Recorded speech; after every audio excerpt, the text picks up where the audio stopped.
అందరికీ నమస్కారం. మనమందరం భూమి మీద బ్రతుకుతున్నాం.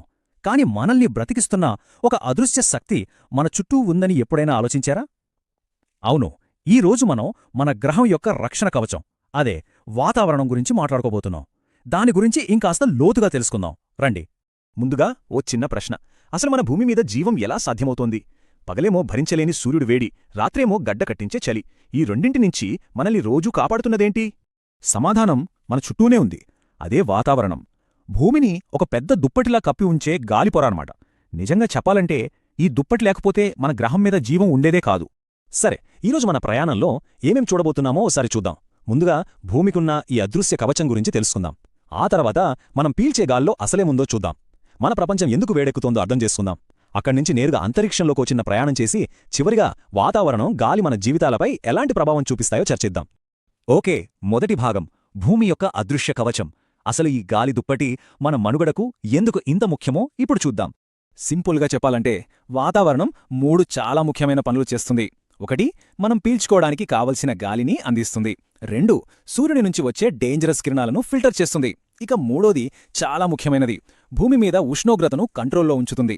అంటే పగలు మరీ వేడిగా, రాత్రి మరీ చల్లగా కాకుండా చూసుకుంటుంది. మంచిది. మనల్ని కాపాడే ఈ గాలిలో ఇంతకీ ఏముంది? అది కేవలం ఒకే వాయువు కాదు, చాలా వాయువుల మిశ్రమం. ఆ వివరాలు చూద్దాం. ఓకే, ఇక్కడ చూడండి. చాలా ఆసక్తికరమైన విషయం. మనం బ్రతకడానికి ఆక్సిజన్ కావాలని అందరికీ తెలుసు. కాని మనం పీల్చే గాలిలో ఎక్కువ ఉండేది ఆక్సిజన్ కాదు. నమ్మగలరా? ఏకంగా 78% నైట్రోజన్ ఉంటుంది. కేవలం 21% ఆక్సిజన్. మరి మిగిలిన 1% ఇతర వాయువులు. అసలు ఇంత నైట్రోజన్ ఎందుకుంది? ఎందుకంటే మొక్కలు పెరగడానికి ఇది చాలా అవసరం. అంతేకాదు, ఇది ఆక్సిజన్ని కొంచెం కంట్రోల్లో ఉంచుతుందన్నమాట. లేకపోతే ఓ చిన్న నిప్పు రవ్వ కూడా పెద్ద అగ్ని ప్రమాదానికి దారితీసేది. ప్రకృతిలో ఇదొక పర్ఫెక్ట్ బ్యాలెన్స్ లాంటిది. మొక్కలు బ్రతకడానికి నైట్రోజన్ కావాలి, మనం బ్రతకడానికి ఆక్సిజన్ కావాలి. ఆ ఆక్సిజన్ను మొక్కలు మనకిస్తాయి. దీనికి బదులుగా మనం వదిలే కార్బన్ డయాక్సైడ్ను అవి ఆహారంగా తీసుకుంటాయి. ఇదొక అద్భుతమైన చక్రం కదా. అయితే ఈ సున్నితమైన బ్యాలెన్స్ దెబ్బతింటే ఏం జరుగుతుంది? ఇక్కడే అసలు కథ మొదలవుతుంది. మన చర్యల వల్ల ఈ సమతుల్యత ఎలా తప్పుతోందో ఇప్పుడు చూద్దాం. ముందుగా గ్రీన్హౌస్ ప్రభావం అంటే ఏంటో తెలుసుకుందాం.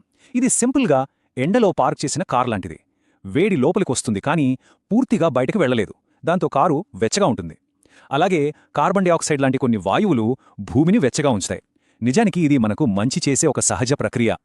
కానీ ఒకవేళ ఈ సహజ ప్రక్రియ అదుపు తప్పితే, అవసరానికి మించి గ్రీన్హౌస్ వాయువులు వాతావరణంలోకి చేరిపోతే అప్పుడు పర్యవసానాలు ఎలా ఉంటాయి? దాన్నే మనం గ్లోబల్ వార్మింగ్ అంటున్నాం. ఫ్యాక్టరీలు, వాహనాల నుండొచ్చే పొగ అంటే బొగ్గు, పెట్రోల్ లాంటివి మండించడం వల్ల వాతావరణంలో కార్బన్ డయాక్సైడ్ లెవెల్స్ విపరీతంగా పెరిగిపోతున్నాయి. ఇండస్ట్రియల్ రెవల్యూషన్ మొదలైనప్పటి నుంచి చూస్తే CO2 స్థాయిలు 40% కంటే ఎక్కువ పెరిగాయి. ఇది గత 8 లక్షల సంవత్సరాలలో ఎప్పుడూ లేనంత ఎక్కువ. దీనివల్ల జరిగే నష్టం చాలా పెద్దది. ధ్రువ ప్రాంతాల్లోని మంచుకొండలు కరిగిపోతున్నాయి. ఆ నీరంతా సముద్రాల్లో కలిసి సముద్ర మటాలు పెరిగిపోతున్నాయి. దీనివల్ల తీర ప్రాంతాలు మునిగిపోయే ప్రమాదముంది. అంతేకాదు, వాతావరణంలో విపరీతమైన మార్పులు వచ్చి ఎన్నో మొక్కలు, జంతువులు అంతరించిపోతున్నాయి. సరే, ఇప్పుడు కాసేపు ఈ సమస్యలను పక్కన పెట్టి భూమి నుండి పైకి అంతరిక్షం వైపు ఓ చిన్న టూర్కి వెళ్దాం. మన వాతావరణాన్ని 5 వేరువేరు పొరలుగా విభజించారు. వాటి గురించి తెలుసుకుందాం. ఈ చిత్రంలో చూస్తున్నట్టుగా భూమి నుంచి పైకి వెళ్లే కొద్దీ ట్రోపోస్ఫియర్, స్ట్రాటోస్ఫియర్, మీసోస్ఫియర్, థర్మోస్ఫియర్, చివరిగా ఎక్సోస్ఫియర్ అనే 5 పొరలుంటాయి. ఇప్పుడు ఒక్కో పొర గురించి సింపుల్గా తెలుసుకుందాం. మనం నివసించేది మొదటి పొరలో. దీని పేరు ట్రోపోస్ఫియర్. ఇది భూమి నుండి సుమారు 13 కిలోమీటర్ల ఎత్తు వరకు ఉంటుంది. వర్షం, మంచు, గాలి, తుఫానులు ఇలాంటివన్నీ ఇక్కడే జరుగుతాయి. ప్రపంచంలోనే ఎత్తైన ఎవరెస్టు పర్వతం కూడా ఈ పొరలోనే ఉంది. ట్రోపోస్ఫియర్ పైన ఉండేది స్ట్రాటోస్ఫియర్. ఇది దాదాపు 50 కిలోమీటర్ల ఎత్తు వరకు ఉంటుంది. ఇక్కడ మేఘాలు, తుఫానులు లాంటివి ఉండవు. అందుకే విమానాలు ఎగరడానికి ఇది చాలా అనువైన ప్రదేశం. అన్నింటికన్నా ముఖ్యంగా సూర్యునుంచి వచ్చే హానికరమైన యూవీ కిరణాల నుంచి మనల్ని కాపాడే ఓజోన్ పొర ఇక్కడే ఉంది. మూడో పొర మీసోస్ఫియర్. ఇది 80 కిలోమీటర్ల ఎత్తు వరకు ఉంటుంది. అంతరిక్షం నుంచి మన భూమివైపు వేగంగా వచ్చే ఉల్కలు అంటే ఆ రాళ్లుంటాయి గదా, అవి ఈ పొరలోకి రాగానే గాలి రాపిడికి మండి బూడిదైపోతాయి. ఇది కూడా మనకు రక్షణ కవచం లాంటిదే. ఇక 4వ పొర థర్మోస్ఫియర్. ఇక్కడ ఉష్ణోగ్రత చాలా వేగంగా పెరుగుతుంది. మన రేడియో, కమ్యూనికేషన్ సిస్టమ్స్ పనిచేయడంలో ఈ పొర చాలా ముఖ్యమైన పాత్ర పోషిస్తుంది. భూమి నుంచి పంపిన రేడియో సిగ్నల్స్ ఈ పొరను తాకి తిరిగి భూమికి వస్తాయి. ఇక చివరిది 5వ పొర ఎక్సోస్ఫియర్. ఇది మన వాతావరణానికి చివరి అంచనమాట. ఇక్కడ గాలి చాలా పల్చగా ఉంటుంది. హీలియం, హైడ్రోజన్ లాంటి తేలికైన వాయువులు ఇక్కడ్నుంచి నెమ్మదిగా అంతరిక్షంలోకి కలిసిపోతుంటాయి. సరే, మన స్పేస్ ట్రిప్ ముగించుకుని మళ్ళీ భూమి మీదకి వచ్చేద్దాం. ఇంత పెద్ద, సంక్లిష్టమైన ఈ వాతావరణం మన రోజువారీ జీవితాలను ఎలా ప్రభావితం చేస్తుందో ఇప్పుడు చూద్దాం. మనం చాలాసార్లు వెదర్, క్లైమేట్ అనే పదాలను ఒకేలా వాడేస్తాం. కాని వాటి మధ్య తేడా ఉంది. వెదర్ అంటే వాతావరణం.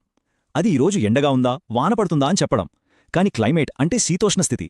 ఇదొక ప్రదేశంలో చాలా సంవత్సరాల పాటు సగటున ఎలాంటి వాతావరణం ఉంటుందో తెలియజేస్తుంది. మరి గాలి ఎలా వీస్తోంది? చాలా సింపుల్. గాలి వేడెక్కినప్పుడు తేలికై పైకి వెళుతుంది. ఆ ఖాళీ అయిన ప్రదేశంలో అల్పపీడనం ఏర్పడుతుంది. ఆ ఖాళీని నింపడానికి చల్లగా, బరువుగా ఉండే గాలి అధిక పీడనం ఉన్న ప్రాంతం నుంచి అక్కడికి వేగంగా దూసుకొస్తుంది. ఈ కదలికనే మనం గాలి లేదా పవనమంటాం. ఈ గాలి ఎంత శక్తివంతంగా ఉంటుందో చెప్పడానికి ఇది ఒక చిన్న ఉదాహరణ.